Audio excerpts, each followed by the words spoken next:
खे आम ख़बर ॾियूं पिया। अगूणो MNA रोशनदीन जोड़े जो इस्लामाबाद में लाडाणो करे वियो आहे। रोशनदीन जोड़े जो मढ़ टंडो आदम पहुचाए वियो। महरूम जूं आख़िरी रस्मूं अबाणे ॻोठ संचर जोड़े जो में अदा कयूं वेंदियूं।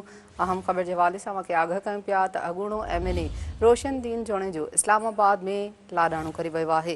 रोशनदीन जोड़े जो मढ़ टंडो आदम पहुचाए वियो। महरूम जूं आख़िरी रस्मूं अबाणे ॻोठ संचर जोड़े जो में अदा कई वेंदियूं।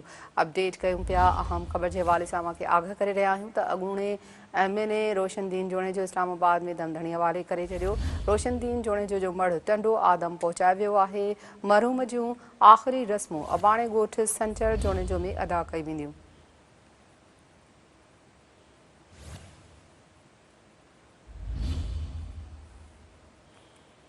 अगूणो MNA रोशनदीन जोड़े जो इस्लामाबाद में लाडाणो करे वियो आहे। तफ़सील मालूम कयूं था Sindh TV news reporter Asad Dahiri खां। असद दाहिरी, आगाह कजो इन हवाले सां।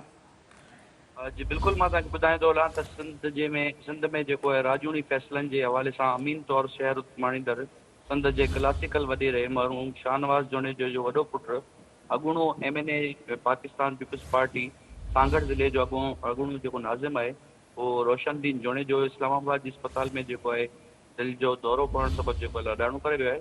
संदसि विछोड़े जी ख़बर जेको आहे बाहि जी पखिड़िजी वई आहे ऐं पिणु इलाइक़े में ॾुख जी लहर पखिड़िजी वई आहे। मरूम जो मढ़ एम्बुलेंस ज़रिए जेको आहे शहजादपुर खां कराची एयर एम्बुलेंस ज़रिए पहुचाए वेंदो, जितां उनखे टंडो आदम पहुचाए वेंदो, जिते संदसि आख़िरी रस्मूं अदा करण जूं तयारियूं कयूं पियूं वञनि। संदसि मढ़ खे बाद नमाज़ जनाज़ा संदसि अबाई क़ब्रिस्तान में मिटी मां हवाले कयो वेंदो।